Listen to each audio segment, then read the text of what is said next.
Story to an incident that took place late yesterday in Kerala. This is a tragedy that's took place that's resulted in the loss of at least 22 lives when a boat capsized. This was a houseboat in Malappuram's Tanur area on a beach.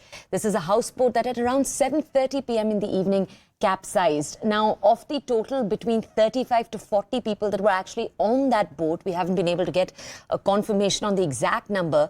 We know that at least 22 people, so more than half, have died. 8 people as we speak are hospitalized. Now, the owner of the boat is, as we speak, absconding.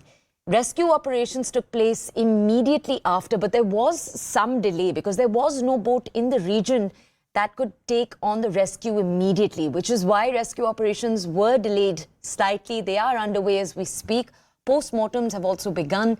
Now, let's talk about how the state has responded. The Prime Minister has announced 2 lakh ex gratia for the kin of the deceased. The state has taken ownership of this. You have the Chief Minister who, as we speak, is visiting the incident site. Locals have alleged that there weren't proper safety measures in place. They say that even the bodies retrieved didn't have life jackets on them. Now, I'm going to play out for you all of the information we have on this. For example, how NDRF officials have responded. Then we'll connect with reporters for more context. मैं जैसा सूचना मिली कि 30 लोग एक नाव पलटने के कारण डूब गए हैं, तो हम यहाँ पर रात को 1:30 बजे आकर पहुँचे और पहुँचते हमने हमारा जो है सर्चिंग का ऑपरेशन शुरू किया। हमारे पहुँचने से पहले यहाँ पर लगभग 20 जो है लोगों को निकाला गया है, डेड बॉडीज। और अभी जो हमारा ऑपरेशन जो है चालू है, हमारे डीप डाइवर्स और हमारी रेस्क्यू टीम अभी लगातार पानी में सर्चिंग कर रही है। കൃത്യമായ ഒരു നമ്പർ നമുക്ക് എത്ര പേര് ഉൾപ്പെട്ടിട്ടുണ്ട് എന്നുള്ള നമ്പർ കൃത്യമായിട്ട് നമുക്ക് നിലവിൽ ലഭിച്ചിട്ടില്ല. അപ്പോൾ ആ ഒരു കൃത്യമായിട്ട് ആരെങ്കിലും ഇതിനകത്ത് ഉൾപ്പെട്ടിട്ടുണ്ടോ എന്നുള്ള ഉറപ്പുവരുന്നതിന് വേണ്ടിയുള്ള ഒരു തെരച്ചിലാണ് ഇപ്പോൾ നടത്തിക്കൊണ്ടിരിക്കുന്നത്. നമ്മുടെ ഫയർ ആൻഡ് റെസ്ക്യൂ സർവീസിന്റെ സ്കൂബ ഡൈവർമാരടങ്ങുന്ന 25-ലധികം അംഗങ്ങൾ എത്തിച്ചേർന്നിട്ടുണ്ട്. അവരടങ്ങുന്ന ഒരു ടീം സെക്ടർ വൈസായിട്ട് പരിശോധന നടത്തിക്കൊണ്ടിരിക്കുകയാണ്.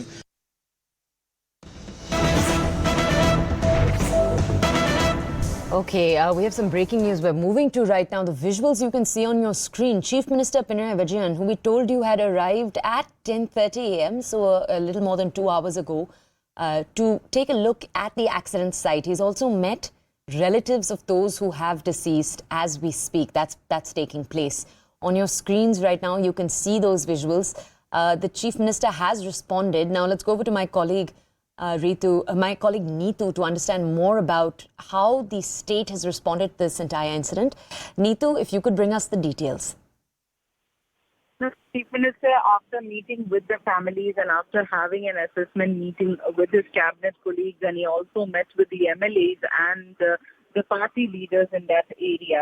So after that, he has actually come out and said he's given the official statistics. As of now, 22 people have lost their lives.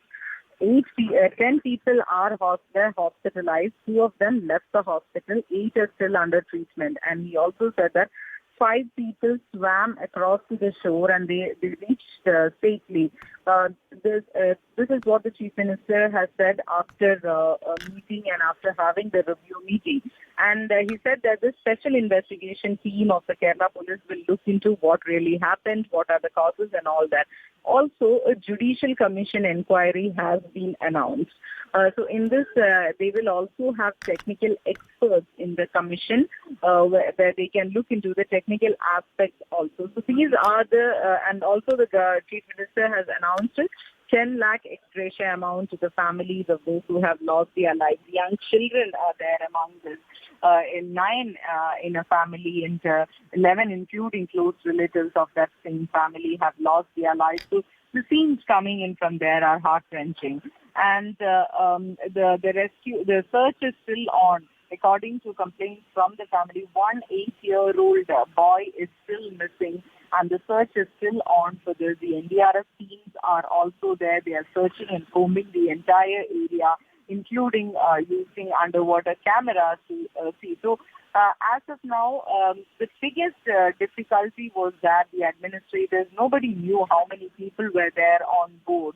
So that was a major difficulty. 35 to 40 were the estimates. Now, according to what the Chief Minister has said, so far there are no more complaints, only complaint about this 8-year-old boy. So it looks like almost everyone has been accounted for, because so far no complaints have come further about anybody missing. Okay. All right. Neetu, I do want to ask you one more question on this entire story. We know that IUML legislators have said that they had already complained to authorities about the lack of security provisions that were in the region given to those who were riding the boat.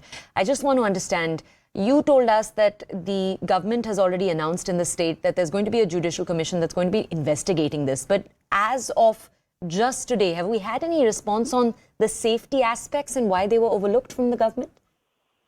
See, there is no response yet on the safety aspect, but all these aspects will be inquired into both by the Special Investigation Team and also in the Judicial Commission, is what we are understanding. But so far in this particular case, there has not been any response from the government side on the safety aspect.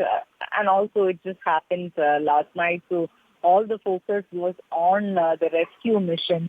And now today it was about conducting the postmortems and handing over the bodies at the earliest to the already dead families. Didn't want to make them wait. Doctors were pulled in from the neighboring districts also to assist with these postmortems so that the bodies can be handed over in a timely manner. So after this, the investigation will begin. Now the special investigation will also look into it, is what we are understanding. Only then we'll know what exactly happened, what were the safety measures which were not there. IUML legislators, the local leaders there, and even locals there were, what we heard them saying when we spoke to them was that when they tried pulling out people, none of them were wearing any life jackets. So these are the issues that they have raised. Some have also raised allegation on this boat being converted into a tourism boat, and they cannot do that. So all these allegations have also been raised. So these are some of the lapses. But one glaring lapse was that the boat ran much later than the time that it should have, because light was a major issue when it came to rescuing these people from the boat. Yesterday being a Sunday, there was a heavy rush. It was a weekend, and it is the vacation time. So many came with their children to enjoy, to take this vacation. So that is what has turned out to be something so tragic. Okay. On that aspect, we have so far not got a definite answer. We are also waiting for words from the administration on what really happened and whether there were any safety lapses. Thank you for bringing us that context, Neetu.